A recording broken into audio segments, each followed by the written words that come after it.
There are two drawing principles that quietly control almost everything, no matter what medium you work in. In this video, a single pair is going to expose two weaknesses that hold most drawings back, and at the same time, reveal two principles that can dramatically improve your work, whether you paint in watercolor, oil, digital media, or anything else.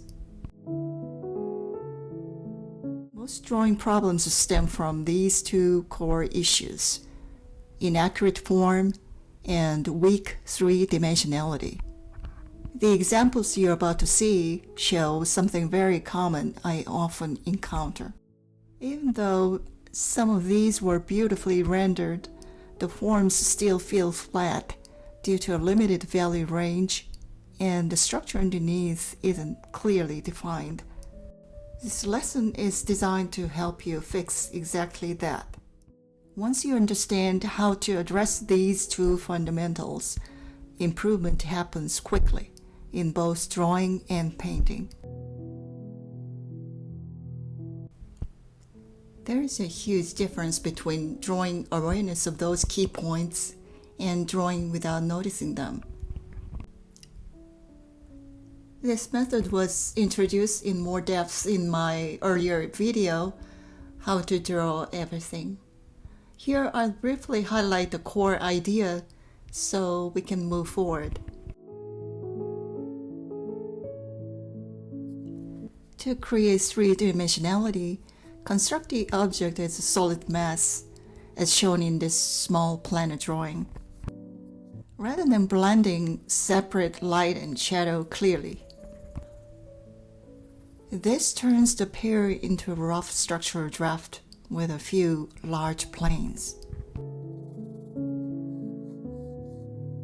I'm using a rough structural draft to clearly divide the light side and the shadow side.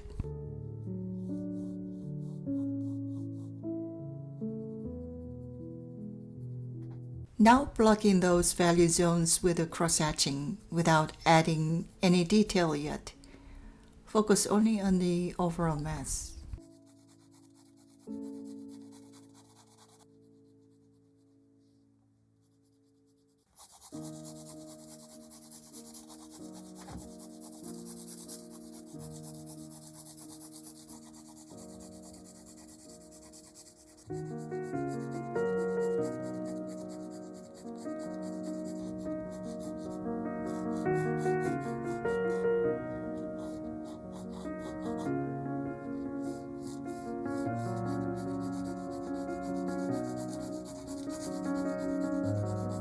It's essential to use evenly spaced strokes.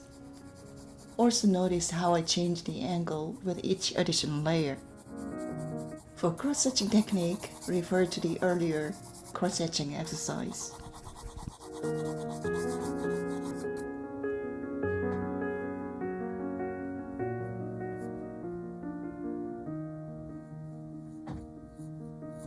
This is one of the points that makes a noticeable difference in drawing quality.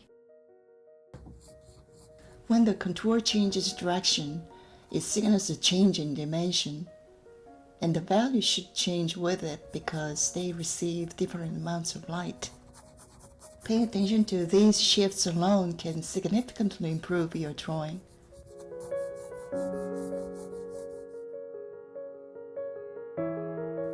Define the contour line with a few clearer strokes. Softer edges where the form turns slowly, firmer, sharper edges near cast shadows, and the lost edges where the pear and the background are similar in value and the boundary almost disappears.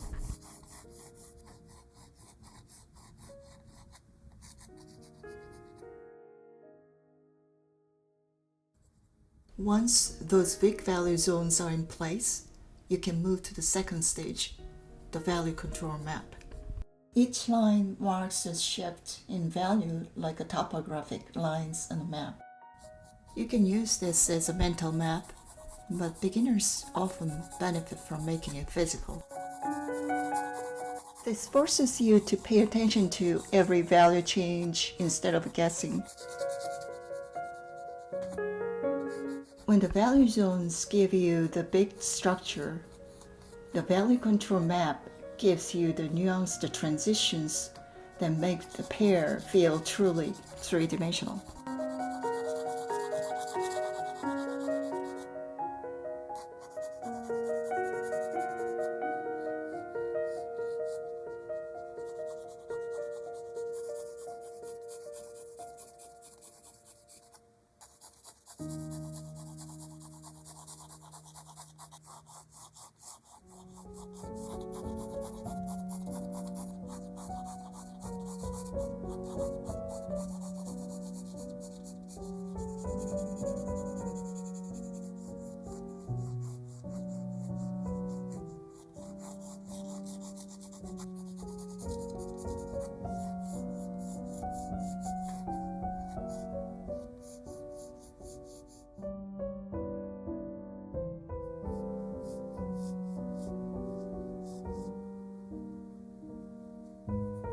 Many people simplify the stem as a line, but even small stem has dimension.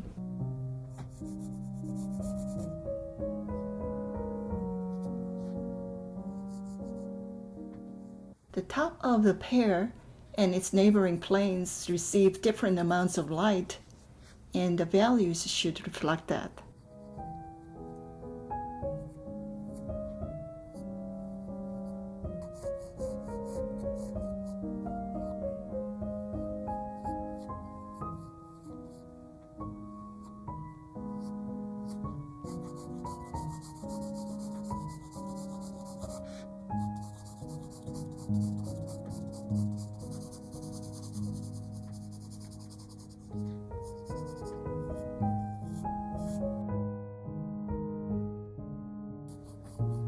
So why did I choose a pear?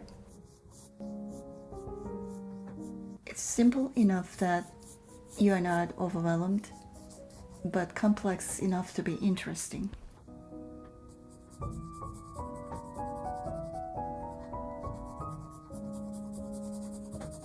It combines very basic forms, a sphere-like bottom and a cone-like top.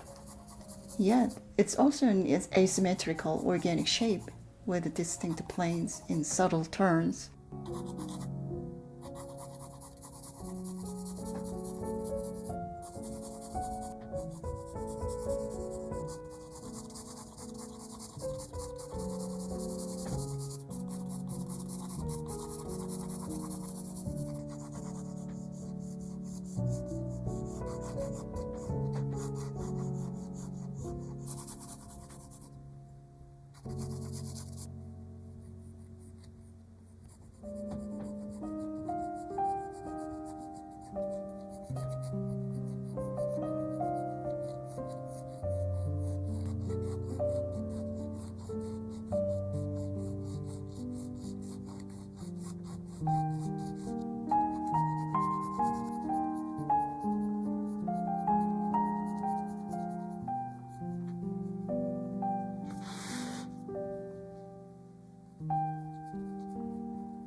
Highlights can be saved from the beginning or erased later if necessary, but they should be carefully placed.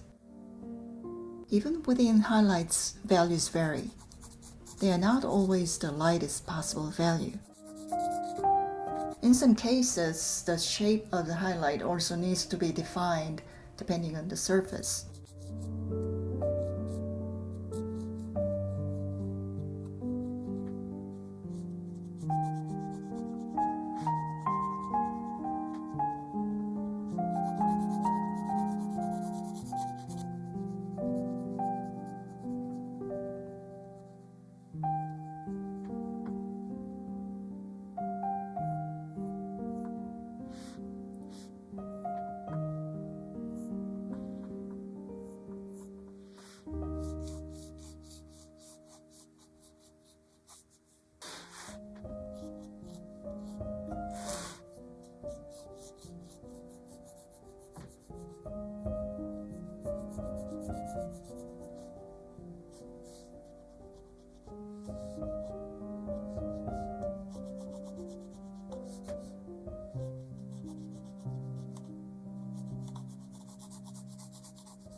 After working through this demonstration, it becomes clear that observational drawing is not about mechanically copying what's in front of you.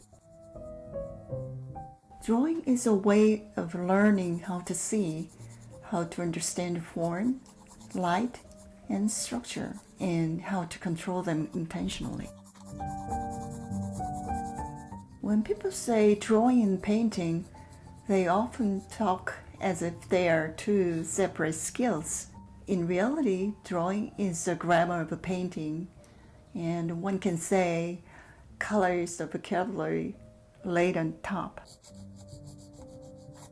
If the drawing underneath is weak, no amount of beautiful color will save it. But when the drawing is solid, even a simple grayscale study can feel alive.